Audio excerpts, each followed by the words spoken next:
What's going on, guys? Charge It Up here. For today's video, let's talk about the quad lock. Let's go.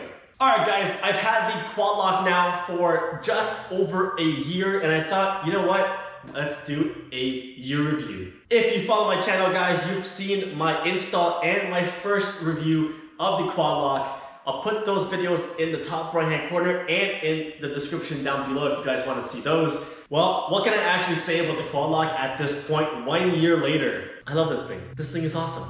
Plain and simple, end the review. Let's move on. But no, really though, let's dig into this just a little bit. I use the quad lock for every single ride I go on. I'm not exaggerating, guys. Literally every single ride I go on, the phone case gets put on my phone and the phone goes right onto my quad lock. If you've seen the install video for the quad lock, then you definitely know how easy it is to install and mount this thing. Not only that, but once you get used to the mounting mechanism of the quad lock, taking your phone on and off, it just gets easier and easier. I've gotten super used to taking it off, putting it on, taking it off. You know what I mean? Like putting it on, like it's freaking awesome, man. I can't really say much about it. The on and off release mechanism, how quick it is, second to none in my opinion. You can position the quad lock in multiple ways to suit your preferences. In this position that I have the quad lock in now, I can actually see the screen at all times. It doesn't get into my way of any sort of cluster information or anything on the bike. It doesn't get in the way of any sort of riding movements while I'm riding.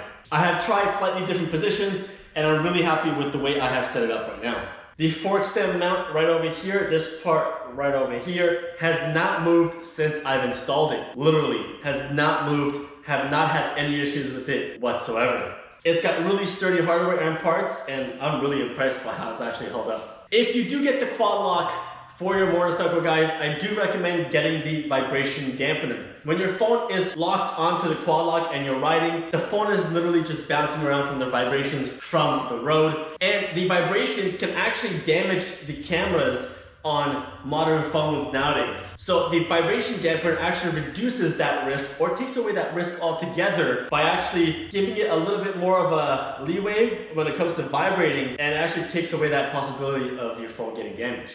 I also want to say, if I didn't already, that this is by far the best phone mount I've ever used. Mounting the phone to the base of the quad lock, there is this distinctive click that you hear that just gives you this overwhelming confidence that you know that phone is going to stay there. I'm going to try and show you guys what I'm talking about here. Off.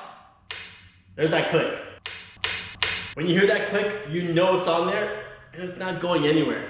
Now, let's talk about the phone case itself. Yes, you do have to purchase a phone case from Quad Lock for your specific phone. And to be honest with you, I think that's the only negative part that I can think of when it comes to a Quad Lock. But the fact that you're getting a specific phone case molded around your phone is a huge plus in my opinion. So maybe that isn't such a negative in the first place, because that's what keeps it nice and sturdy too, right? I originally thought the phone case would be ruined by now. I personally do not use a phone case when I am just walking around my phone. This is basically how my phone is all the time. When I do go for a ride, I always grab my quad lock phone case out of the cover, and then I push the phone into it and then push it down. You can hear that it's got the rubber portion around the phone, which then obviously you can press in and keeps it nice and secure. I honestly thought, because I do it in and out all the time, every time I go riding, that the rubber portions around the corners would actually get frayed or brittle or broken off. But honestly, the phone case looks exactly the same as when I first purchased it.